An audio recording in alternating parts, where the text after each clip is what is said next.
दोस्तों फिर से एक नए वीडियो के साथ जो कि सामाजिक विज्ञान 10th क्लास का इसमें मोस्ट इंपोर्टेंट 40 ऑब्जेक्टिव प्रश्न लेकर के आए हैं आपके एग्जाम व्यू से। जो कि यदि 40 में आपको 30 से लेकर 35 तक यदि सही होता है, 30 से 35 तक यदि सही होता है तो आप समझ सकते हैं कि आपका तैयारी अच्छा खासा चल रहा है, नहीं तो थोड़ा सा मेहनत करने की आवश्यकता है। तो आपका 40 में कितना सही होगा एक बार कमेंट बॉक्स में जरूर शेयर करेंगे। आइए देखते हैं। फर्स्ट नंबर प्रश्न कर रहा है गौरी बाल्टी पेशे से क्या था। ठीक है, गौरी बाल्टी पेशे से क्या था, तो इसका आंसर नंबर ए हो जाएगा नाविक था। ठीक है, चलिए नेक्स्ट प्रश्न की ओर चलते हैं। दूसरा नंबर प्रश्न कह रहा है इसमें बता दें कि दोनों तरह का प्रश्न लिया गया है, इसमें कुछ आसान प्रश्न भी है कुछ हार्ड प्रश्न भी है, तो इसलिए वीडियो में लगातार आप बने रहेंगे और इसके बाद देखिए कि आपका कितना सही हो पाता है। किस युद्ध के बाद जर्मनी का एकीकरण हुआ। ठीक है ना, किस युद्ध के बाद जर्मनी का एकीकरण हुआ, तो दूसरा का आंसर क्या हो जाएगा, बी नंबर हो जाएगा सेडन युद्ध के बाद हुआ।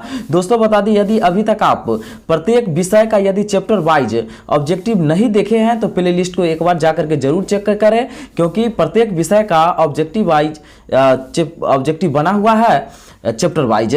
चलिए नेक्स्ट प्रश्न जो है हमारा है वह तीसरा नंबर प्रश्न क्या है, 1830 की क्रांति के बाद फ्रांस में किस प्रकार का शासन व्यवस्था हुआ। 1830 की क्रांति के बाद फ्रांस में किस प्रकार का शासन व्यवस्था हुआ, तो तीसरा का आंसर क्या होगा, तीसरा का आंसर जो है वह बी नंबर हो जाएगा संवैधानिक राजतंत्र हुआ था। ठीक है, चलिए नेक्स्ट प्रश्न की ओर चलते हैं। दोस्तों वीडियो अच्छा लगे तो जरूर चैनल को सब्सक्राइब करेंगे और अपने मित्रों में एक बार जरूर इसे शेयर करेंगे। 4 नंबर प्रश्न का रहा है साम्यवादी घोषणा पत्र के लेखक थे। साम्यवादी घोषणा पत्र के लेखक थे कौन थे, तो 4 का आंसर जो है वह डी नंबर हो जाएगा कार्ल मार्क्स और एंगल्स। कार्ल मार्क्स और एंगल्स इसका आंसर हो जाएगा। ठीक है, चलिए नेक्स्ट प्रश्न चलेंगे हम लोग। 5वां नंबर प्रश्न है निम्नलिखित में से किसे साम्यवाद के संस्थापक के रूप में जाना जाता है। निम्नलिखित में से किसे साम्यवाद के संस्थापक के रूप में जाना जाता है, तो 5 का आंसर क्या होगा, 5 का आंसर जो है वह ए नंबर हो जाएगा कार्ल मार्क्स इसका आंसर हो जाएगा। ठीक है, चलिए नेक्स्ट प्रश्न की ओर चलते हैं। जो कि 6ठा नंबर प्रश्न क्या करा है, the history of the Laos of Vietnam किसने लिखा। The history of the Laos of Vietnam किसने लिखा था, तो 6 का आंसर क्या होगा, इसका बी नंबर हो जाएगा फान बो चाओ इसका आंसर हो जाएगा। दोस्तों यदि लग रहा है कि आपके लिए अगर हेल्पफुल वीडियो है तो जरूर चैनल को सब्सक्राइब करेंगे। चलिए 7 नंबर प्रश्न कर रहा है अंकोर वाट के मंदिर का निर्माण किस शासक के द्वारा करवाया गया। अंकोर वाट के मंदिर का निर्माण किस शासक के द्वारा करवाया गया था, तो 7 का आंसर क्या होगा, 7 का आंसर सी नंबर हो जाएगा सूर्यवर्मन द्वितीय इसका आंसर हो जाएगा। ठीक है, चलिए नेक्स्ट प्रश्न की ओर चलते हैं। जो कि 8वां नंबर प्रश्न हमें कह रहा है क्या, हिंद चीन में कोलोन किसे कहा जाता है। ठीक है, हिंद चीन में कोलोन किसे कहा जाता है, तो 8 का आंसर क्या हो जाएगा, डी नंबर हो जाएगा फ्रांसीसी नागरिकों को कहा जाता है। चलिए नेक्स्ट प्रश्न की ओर चलते हैं। जो कि 9वां नंबर प्रश्न क्या कह रहा है, रंपा विद्रोह कब हुआ। ठीक है ना, रंपा विद्रोह कब हुआ, तो 9 का आंसर क्या होगा, 9 का आंसर बी नंबर हो जाएगा 1917 में हुआ था। चलिए नेक्स्ट प्रश्न की ओर चलते हैं। जो कि 10 नंबर प्रश्न क्या कह रहा है, हिंद स्वराज के लेखक कौन थे। ठीक है ना, हिंद स्वराज के लेखक कौन थे, तो 10 का आंसर जो है वह बी नंबर हो जाएगा महात्मा गांधी इसका आंसर हो जाएगा। चलिए नेक्स्ट प्रश्न की ओर चलते हैं। जो कि 11 नंबर प्रश्न कह रहा है सिंगापुर कब आजाद हुआ। ठीक है ना, सिंगापुर कब आजाद हुआ, तो 11 का आंसर जो है वह डी नंबर हो जाएगा 1965 ईस्वी में आजाद हुआ था सिंगापुर। ठीक है, चलिए नेक्स्ट प्रश्न की ओर चलते हैं। जो कि 12 नंबर प्रश्न हमें कह रहा है गांधी जी ने भारत में सत्याग्रह का पहला प्रयोग कहां किया था। गांधी जी ने भारत में सत्याग्रह का पहला प्रयोग कहां किया था, तो 12 का आंसर जो है वह डी नंबर हो जाएगा चंपारण में किया था। कहां किया था, चंपारण में किया था। चलिए नेक्स्ट प्रश्न की ओर चलते हैं। जो कि 13 नंबर प्रश्न जो है हमें कह रहा है स्पेनिंग जेनी का आविष्कार कब हुआ। ठीक है ना, स्पेनिंग जेनी का आविष्कार कब हुआ था, तो 13 का आंसर जो है ए नंबर हो जाएगा 1770 ईस्वी में आविष्कार हुआ था। चलिए नेक्स्ट प्रश्न की ओर चलते हैं। जो कि 14 नंबर प्रश्न कह रहा है भारत के लिए पहला फैक्ट्री एक्ट कब पारित हुआ। भारत के लिए पहला फैक्ट्री एक्ट कब पारित हुआ, तो 14 का आंसर जो है वह बी नंबर हो जाएगा 1881 ईस्वी इसका आंसर हो जाएगा। ठीक है, चलिए नेक्स्ट प्रश्न की ओर चलते हैं हम लोग। जो कि 15 नंबर प्रश्न क्या कह रहा है इंग्लैंड में सभी स्त्री एवं पुरुषों को वयस्क मताधिकार कब प्राप्त हुआ। इंग्लैंड में सभी स्त्री एवं पुरुषों को वयस्क मताधिकार कब प्राप्त हुआ, तो 15 का आंसर क्या होगा, 15 का आंसर जो है वह सी नंबर हो जाएगा 1918 ईस्वी इसका आंसर हो जाएगा। ठीक है, चलिए नेक्स्ट प्रश्न की ओर चलते हैं। जो कि 16 नंबर प्रश्न क्या है गार्डन सिटी की अवधारणा किसने विकसित की। गार्डन सिटी की अवधारणा किसने विकसित की, तो 16 का आंसर जो है ना वह डी नंबर हो जाएगा एबनेजर हार्वर्ड ने किया था। ठीक है, इसका आंसर जो है वह डी नंबर ही रहेगा। चलिए नेक्स्ट प्रश्न की ओर चलते हैं। 17 नंबर प्रश्न कर रहा है लंदन में अनिवार्य प्राथमिक शिक्षा कब लागू हुई। लंदन में अनिवार्य प्राथमिक शिक्षा कब लागू हुई, तो 17 का आंसर क्या होगा, 17 का आंसर जो है वह ए नंबर हो जाएगा 1870 ईस्वी, इसका आंसर हो जाएगा। ठीक है, चलिए नेक्स्ट प्रश्न की ओर चलते हैं जो कि 18 नंबर प्रश्न कह रहा है गोल घर का निर्माण कब हुआ। ठीक है ना, गोल घर का निर्माण कब हुआ, तो 18 का आंसर जो है वह बी नंबर हो जाएगा 1786 ईस्वी में हुआ था। चलिए नेक्स्ट प्रश्न की ओर चलते हैं जो कि 19 नंबर प्रश्न क्या कर रहा है भूमंडलीकरण की शुरुआत किस दशक में हुई।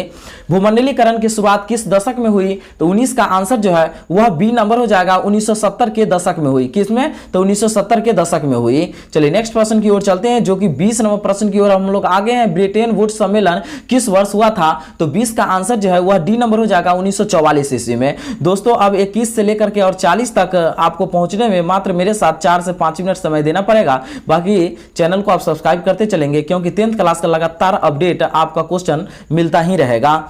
चलिए 5वें संस्थाएं किसने लिखी, 95 संस्थाएं किसने लिखी थी, तो 21 का आंसर जो है वह ए नंबर हो जाएगा मार्टिन लूथर किंग, इसका आंसर हो जाएगा। ठीक है, चलिए नेक्स्ट प्रश्न जो है हमारा वो 22 नंबर प्रश्न है विश्व में सर्वप्रथम मुद्रण की शुरुआत कहां हुई। विश्व में सर्वप्रथम मुद्रण की शुरुआत कहां हुई, तो 22 का आंसर जो है वह बी नंबर हो जाएगा चीन, इसका आंसर हो जाएगा। ठीक है, चलिए नेक्स्ट प्रश्न की ओर चलते हैं जो कि 23 नंबर प्रश्न क्या कह रहा है अंतरराष्ट्रीय महिला दिवस किस तिथि को मनाया जाता है। अंतरराष्ट्रीय महिला दिवस किस तिथि को मनाया जाता है, तो 23 का आंसर जो है वह ए नंबर हो जाएगा 8 मार्च को मनाया जाता है। कब मनाया जाता है, 8 मार्च को मनाया जाता है। चलिए नेक्स्ट प्रश्न की ओर चलते हैं जो कि 24 नंबर प्रश्न है और 24 नंबर प्रश्न कर रहा है कौन से संविधान अधिनियम द्वारा पंचायत का तीसरा स्तर बनाया गया था। ठीक है, तो 24 का आंसर क्या होगा, 24 का आंसर जो है वह बी नंबर हो जाएगा 73वीं। ठीक है ना, 73वीं स्तर में बनाया गया था। ठीक है, चलिए नेक्स्ट प्रश्न की ओर चलते हैं जो कि 25 नंबर प्रश्न क्या कर रहा है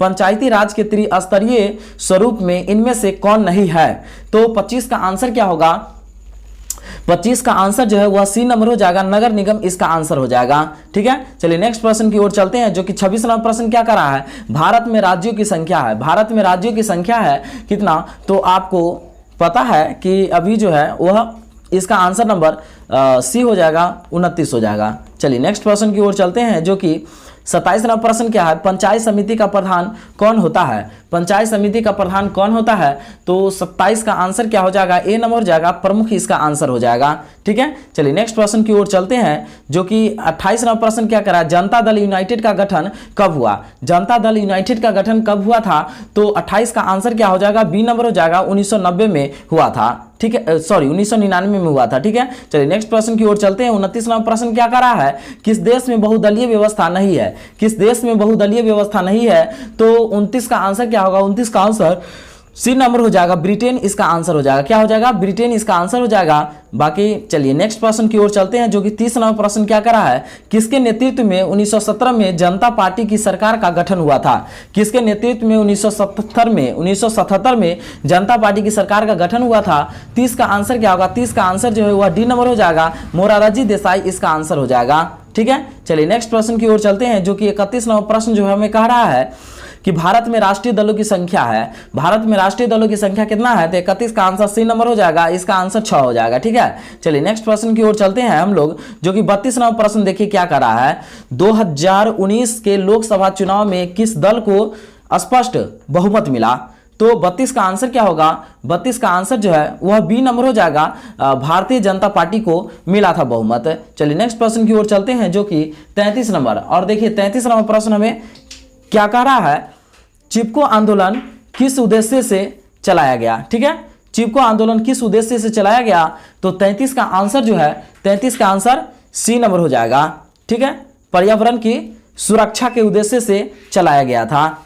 चलिए नेक्स्ट प्रश्न की ओर चलते हैं जो कि 34 नंबर प्रश्न जो हमें कर रहा है भारत में किस तरह के लोकतंत्र की व्यवस्था है, तो भारत में किस तरह की लोकतंत्र की व्यवस्था है, तो 34 का आंसर जो है वह बी नंबर हो जाएगा अप्रत्यक्ष लोकतंत्र की व्यवस्था है। ठीक है, चलिए नेक्स्ट प्रश्न की ओर चलते हैं जो कि 35 नंबर प्रश्न हमें क्या कर रहा है कि निम्नलिखित में कौन सी एक बात लोकतांत्रिक व्यवस्थाओं के अनुरूप नहीं है, तो 35 का आंसर क्या होगा, 35 का आंसर जो है वह बी नंबर हो जाएगा बहुसंख्यकों का शासन, इसका आंसर हो जाएगा। चलिए नेक्स्ट प्रश्न की ओर चलते हैं। 36 नंबर प्रश्न क्या कर रहा है धर्म को राजनीतिक से अलग नहीं किया जा सकता, यह किसने कहा था?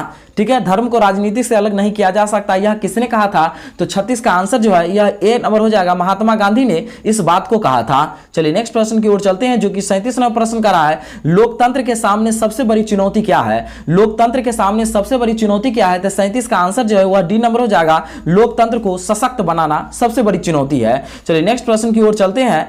38 नंबर प्रश्न क्या कर रहा है, कौन बीमारू राज्य नहीं है? कौन बीमारू राज्य नहीं है? तो 38 का आंसर जो है ए नंबर हो जाएगा, कर्नाटक इसका आंसर हो जाएगा। चलिए नेक्स्ट प्रश्न की ओर चलते हैं हम लोग, जो कि नेक्स्ट प्रश्न जो हमारा है वह 39 नंबर प्रश्न क्या कर रहा है, भारत में नीति आयोग की स्थापना कब हुई? भारत में नीति आयोग की स्थापना कब हुई? 39 का आंसर जो है वह बी नंबर हो जाएगा, 1 जनवरी 2015 को ही स्थापना हुई थी। चलिए नेक्स्ट प्रश्न जो हमारा है वह लास्ट जो है वह 40 नंबर प्रश्न है। बाकी वीडियो कैसा लगा जरूर एक बार कमेंट में शेयर कर देंगे और चैनल को सब्सक्राइब कर लेंगे। 40 नंबर कह रहा है, देश में कितने आर्थिक क्षेत्र विकसित है? तो 40 का आंसर क्या होगा? 40 का आंसर जो है वह सी नंबर हो जाएगा, इसका आंसर नंबर 7 हो जाएगा। ठीक है, धन्यवाद।